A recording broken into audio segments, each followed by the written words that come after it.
Now, I know everyone out there in the audience is sick of the political ads. And are you ready for the election to be over? Well, you're in luck.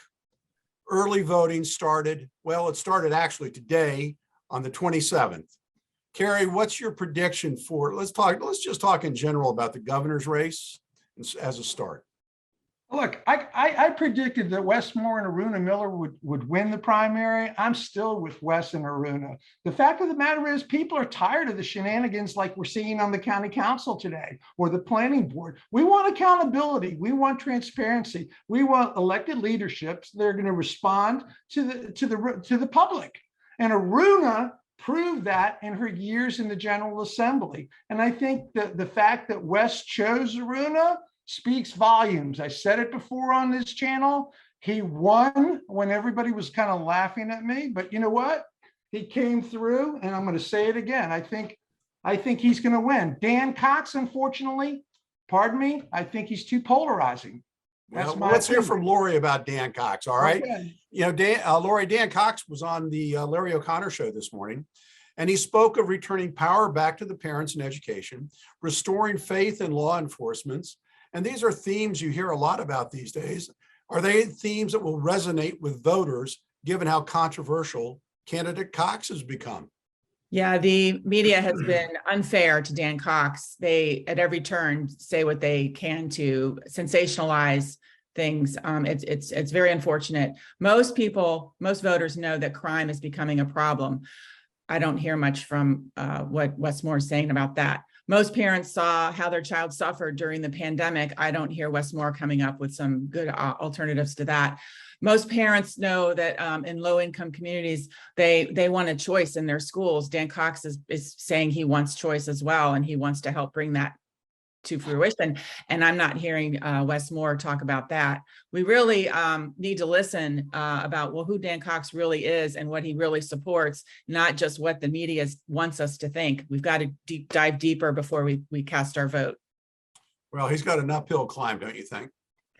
It is an uphill climb, and it's not. I think he's an outstanding person, and he really is on the right track with his message. So I really think he would be much better a governor, and okay, well, our taxes will go up as well with Wes Moore. And even though he says they won't. Thanks, Laurie. We're running out of time in the segment, and I want to pivot to the races that are also affect us locally. Cary, there's several open council seats and 2 new districts. Who's favored in those races, and what are we expected to see? Traditionally, it's always been the Democrat that's favored. Now, this year, I don't know. You've got 2 major issues that are dominating the political field. Roe versus Wade. Republicans traditionally, you know, they oppose Roe versus Wade, the women's rights with respect to women's rights. And then you've got Thrive, okay? And that, you know, you got to wonder what's going to happen. Democrats are supporting Thrive. This could be the opportunity the Republicans are looking for, not to mention crime, public safety. The police have been put upon for years, for the past several years. We have less than 50% of the complement of officers that we need. Crime is up. It's a problem. There's so many factors at play. I think Republicans have an opportunity to pick up a seat or 2 on the county council. The question is which ones. Well, then let's pivot to. We got about a minute left, Laurie. Tell voters about Cheryl Riley, who's running the 4th council district. Yeah. And are there any other Republicans that have an opportunity to steal a seat from the Democratic juggernaut? Yeah, she's not in my district, but I've donated to Cheryl Riley. She's a firecracker.